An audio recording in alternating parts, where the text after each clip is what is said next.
kesempatan ini saya dari kelompok 6 terkait mata kuliah Hukum Kekayaan Intelektual yang diampu oleh dosen Ibu Siti Rofiah, MH, MSI, akan membahas makalah terkait hak merek jilid 2. Yang tepatnya materinya berkaitan dengan administrasi hak merek. Langsung saja bab yang akan saya bahas terkait yang pertama yaitu pengelolaan administrasi hak merek. Pelaksanaan administrasi pendaftaran merek dilaksanakan oleh pemerintah, dalam hal ini Kementerian Hukum dan HAM, Direktorat Jenderal Kekayaan Intelektual. Bentuk dari pelayanan administrator berupa melayani permohonan pendaftaran, pemeriksaan, dan penetapan suatu hak, juga penyelenggaraan sistem jaringan, dokumentasi, dan pelayanan informasi hak kekayaan intelektual yang bersifat nasional yang mampu menyediakan informasi tentang hak kekayaan intelektual seluas mungkin kepada masyarakat. Pada pembahasan selanjutnya terkait sistem pendaftaran merek. Prosedur permohonan pendaftaran merek di Indonesia diatur dalam Ketentuan Peraturan Menteri Hukum dan HAM Republik Indonesia Nomor 67 Tahun 2016 tentang pendaftaran merek. Ruang lingkup Peraturan Menteri Hukum dan HAM Republik Indonesia Nomor 67 Tahun 2016 tentang pendaftaran merek terdiri atas dari sebagai berikut, diantaranya yang pertama syarat dan tata cara permohonan, selanjutnya kelas barang atau jasa, dan selanjutnya penolakan permohonan dan lain-lain yang sudah disebutkan dalam makalah kami. Menurut ketentuan pasal 6 Peraturan Menteri Hukum dan HAM Republik Indonesia Nomor 67 Tahun 2016 ini tentang pendaftaran merek, terdapat dua sistem permohonan yang dapat dilakukan, yaitu secara elektronik dan non-elektronik. Permohonan secara elektronik dilakukan melalui laman resmi Direktorat Jenderal Kekayaan Intelektual, sedangkan permohonan secara non-elektronik diajukan tertulis kepada Menteri. Pada bab selanjutnya terkait prosedur permohonan pendaftaran merek. Permohonan diajukan dengan mengisi formulir rangkap 2 dalam bahasa Indonesia oleh pemohon atau kuasanya kepada Menteri. Pemohonan sebagaimana dimaksud paling sedikit memuat diantaranya yaitu tanggal, bulan, dan tahun permohonan, nama lengkap, kewarganegaraan, dan alamat pemohon, nama lengkap dan alamat kuasa jika pemohon diajukan melalui kuasa, dan lain sebagainya yang telah kami sebutkan dalam makalah.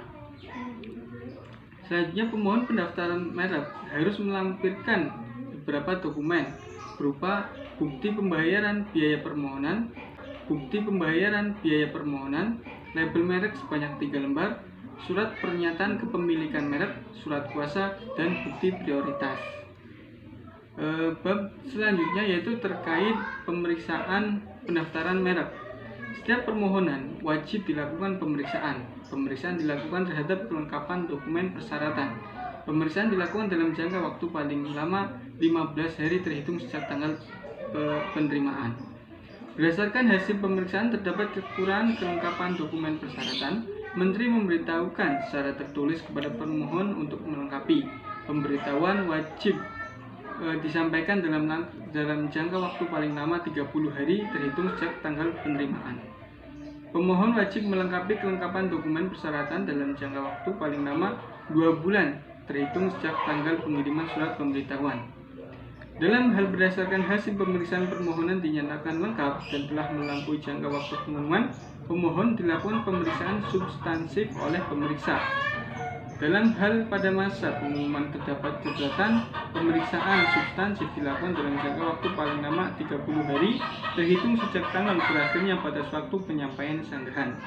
Pada masa pengumuman tidak terdapat keberatan, pemeriksaan substansif dilakukan dalam jangka waktu paling lama 30 hari terhitung tanggal berakhirnya pengumuman.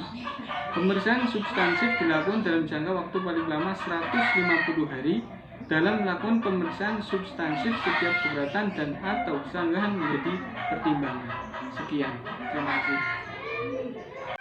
Saya Fikrotuliana. Di sini saya akan melanjutkan materi selanjutnya yaitu mengenai penghapusan dan pembatalan merek. Yang kedua yaitu mengenai ketentuan khusus merek terkenal. Di sini penghapusan dan pembatalan merek di Indonesia sendiri, penghapusan merek terdaftar yang berlaku diatur dalam pasal 72 sampai pasal 74 Undang-Undang Nomor 20 Tahun 2016 tentang merek dan indikasi geografis. Di dalam Undang-Undang Merek ini, penghapusan merek bisa dilakukan oleh pemilik merek, prakarsa Menteri Hukum dan hukum dan HAM maupun pihak ketiga yang berkepentingan. Penghapusan merek atas prakarsa menteri dilakukan jika yang pertama yaitu memiliki persamaan pada pokoknya dan atau keseluruhan dengan indikasi geografis. Yang kedua bertentangan dengan ideologi negara, peraturan perundang-undangan, moralitas, agama, kesusilaan, dan ketertiban umum. Yang terakhir yaitu memiliki kesamaan pada keseluruhannya dengan ekspresi budaya tradisional, warisan budaya tak benda atau nama atau logo yang sudah merupakan tradisi turun-temurun. Sedangkan untuk pihak ketiga yang berkepentingan, penghapusan merek dilakukan jika merek tersebut tidak digunakan selama 3 tahun berturut-turut dalam perdagangan barang atau jasa sejak tanggal pendaftaran atau pemakaian. Penghapusan merek ini dilakukan dengan pengajuan gugatan ke pengadilan niaga. Selanjutnya pada pasal 74 ayat 2 Undang-Undang Merek mengecualikan tentang tidak digunakannya merek selama berturut-turut tersebut jika adanya yang pertama yaitu larangan impor, jaringan impor. Yang kedua yaitu larangan yang berkaitan dengan izin bagi peredaran barang yang menggunakan merek yang bersangkutan atau keputusan dari pihak yang berwenang yang bersifat sementara. Yang terakhir yaitu larangan serupa lainnya yang ditetapkan dengan peraturan pemerintah. Sementara pembatalan merek dilakukan dengan mengajukan gugatan ke pengadilan niaga terhadap pemegang merek. Pada pasal 77 ayat 1 Undang-Undang Merek menentukan bahwa gugatan pembatalan dilakukan dalam jangka waktu 5 tahun terhitung sejak tanggal terdaftar merek. Namun, jangka waktu tersebut tidak dapat berlaku jika terdapat unsur etika tidak baik dan atau merek yang bersangkutan bertentangan dengan ideologi negara, peraturan perundang-undangan, moralitas agama, kesusilaan, dan ketertiban umum. Selanjutnya yaitu saya akan membahas tentang ketentuan khusus merek terkenal. Merek terkenal menurut Yahya Harahap yaitu merek yang memiliki reputasi tinggi. Merek yang demikian itu memiliki kekuatan pancaran yang memukau dan menarik sehingga jenis barang apa saja yang berada di bawah merek itu langsung menimbulkan sentuhan keakraban dan ikatan mitos kepada segala lapisan konsumen. Kriteria merek terkenal yang dianut di Amerika Serikat diatur dalam pasal 43C ayat 1 Lanham Act, yaitu yang pertama derajat sifat yang tidak terpisah atau mempunyai sifat daya pembeda dari merek tersebut. Yang kedua, jangka waktu dan ruang lingkup pemakaian merek yang berkaitan dengan barang atau jasa dari merek. Yang ketiga yaitu jangka waktu dari ruang lingkup dari pengiklanan dan publisitas merek tersebut. Yang keempat yaitu ruang lingkup geografis dari daerah perdagangan di mana merek tersebut dipakai. Yang kelima, jaringan perdagangan barang atau jasa dari merek yang dipakai. Selanjutnya, derajat pemakaian atas merek tersebut dari arena perdagangan dan jaringan perdagangan dari pemilik merek dan larangan terhadap orang atas pemakaian merek tersebut dilaksanakan. Yang ketujuh, sifat merek, sifat umum dan ruang lingkup pemakaian merek yang sama oleh pihak ketiga. Yang terakhir yaitu keberadaan pendaftaran merek tersebut berdasarkan Undang-Undang tanggal 3 Maret 1981 atau Undang-Undang tanggal 20 Februari tahun 1905. Perlindungan hak kekayaan intelektual khususnya terhadap hukum merek terkenal bersifat preventif dan represif. Perlindungan secara preventif dititik beratkan pada upaya untuk mencegah agar merek terkenal tidak dapat dipakai oleh orang lain secara salah. Upaya itu dapat berupa yang pertama yaitu penolakan pendaftaran oleh kantor merek. Yang kedua, pembatalan merek terdaftar yang melanggar hak merek orang lain akibat kesalahan pendaftaran yang dilakukan oleh petugas kantor merek. Suatu merek yang seharusnya tidak dapat didaftarkan tetapi akhirnya didaftarkan daftar umum merek yang mengesahkan merek tersebut. Yang kedua yaitu perlindungan secara preventif dititik beratkan pada pemberian hukum kepada barang siapa yang telah melakukan kejahatan dan pelanggaran merek. Baik teman-teman, saya akan melanjutkan presentasi selanjutnya. yaitu mengenai hak prioritas. Nah, hak prioritas itu adalah hak bagi pendaftar merek untuk memperoleh pengakuan bahwa tanggal penerimaan pendaftaran di negara asal merupakan tanggal prioritas di Indonesia. Nah, artinya tanggal penerimaan yang tercatat di Indonesia itu sama dengan tanggal penerimaan di negara asal. Nah, jadi walaupun waktunya itu berbeda ya teman-teman. Nah, hal prioritas dan prosedur penggunaan merek itu diatur dalam Undang-Undang Nomor 20 Tahun 2016 tentang merek dan indikasi geografis. Nah, selain dalam Undang-Undang merek, hak prioritas ini juga diatur oleh Peraturan Menteri Hukum dan HAM, yaitu pada Permen Hukum dan HAM nomor 67 tahun 2016 tentang pendaftaran merek. Nah, hak prioritas ini berlaku selama pengajuan pendaftaran merek dilakukan dalam kurun waktu yang telah ditentukan.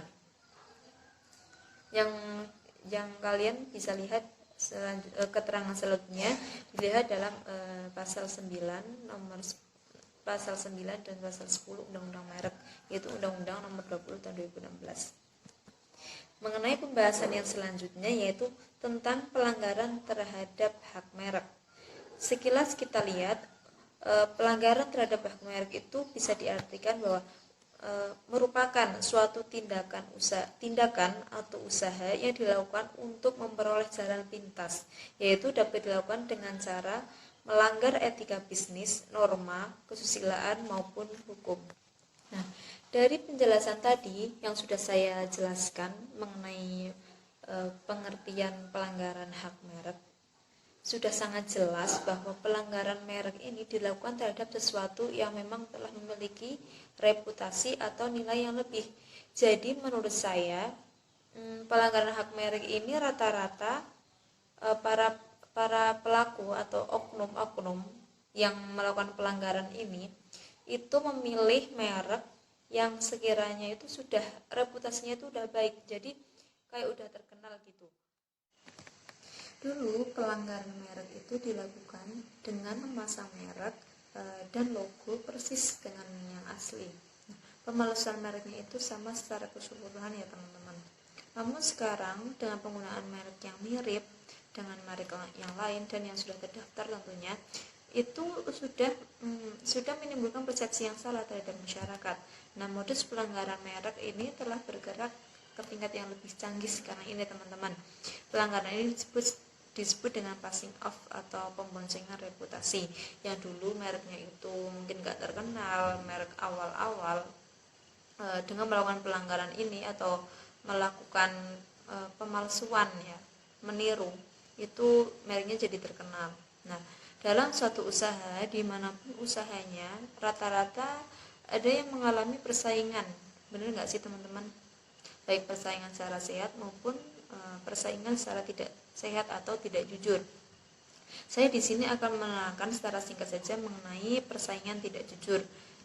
Menurut Molengraf, persaingan tidak jujur adalah peristiwa yang mana seseorang itu untuk menarik para pelanggan orang lain pada perusahaan dirinya sendiri atau demi perluasan penjualan omset perusahaannya itu menggunakan cara-cara yang bertentangan dengan etikat baik dan kejujuran di dalam perdagangan. Seperti mungkin kita bisa katakan main kotor atau main belakang. Seperti itu teman-teman. Selanjutnya penanganan pelanggaran merek. Jika terjadi pelanggaran merek, maka dapat dilakukan upaya-upaya hukum dengan mengajukan gugatan secara perdata melalui pengadilan niaga atau melaporkan pelanggaran tindak pidana kepada aparat kepolisian. Nah, jadi ada dua jalan yang dapat ditempuh jika terjadi pelanggaran merek. Yang pertama, dengan gugatan yang dilaporkan diajukan kepada pengadilan niaga. Nah, yang selanjutnya dengan melaporkan dengan gugatan pelanggaran tindak pidana kepada aparat kepolisian. Nah, yang pertama dinamakan jalur administrasi. di mana gugatan perdata dapat diajukan oleh yang bersangkutan melalui pengadilan niaga.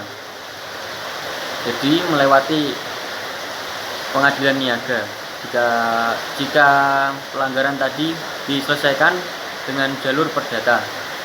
Kemudian gugatan tersebut dapat berupa ganti kerugian atau menghentikan semua perbuatan untuk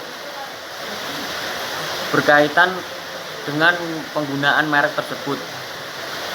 Jadi dapat menggugat dengan ganti kerugian atau menghentikan semua proses usaha perusahaan atau pembuatan produk tadi yang menggunakan merek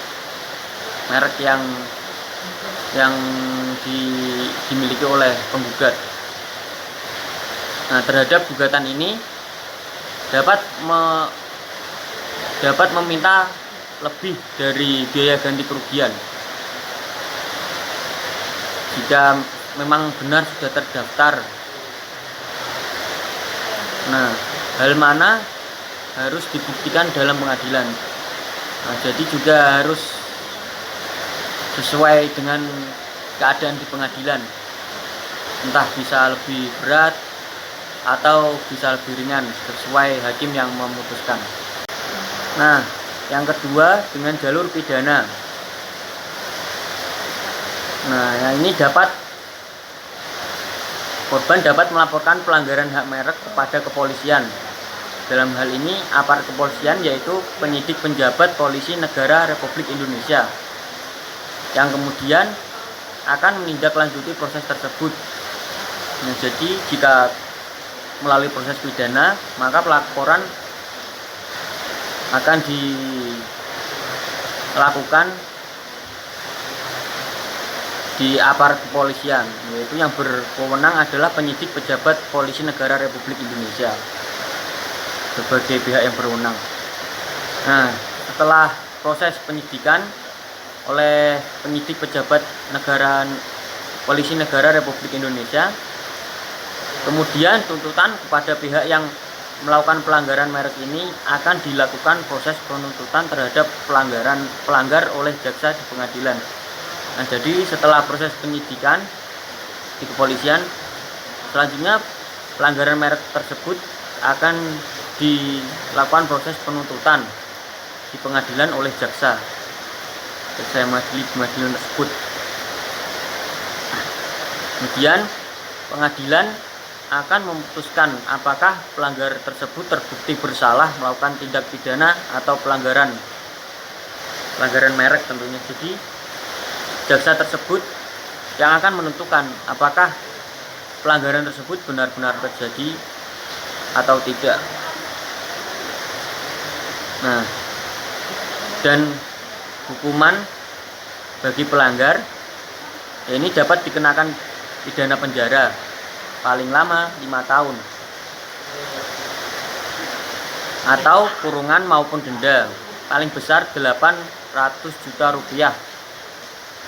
Nah, sesuai dalam ketentuan undang-undang merek. Nah, namun perlu diperhatikan bahwa besarnya yang nantinya dibayarkan oleh pihak melakukan pelanggaran tersebut akan masuk ke dalam kas negara. Jadi tidak akan kembali atau diberikan kepada penggugat atau si pemilik merek tersebut.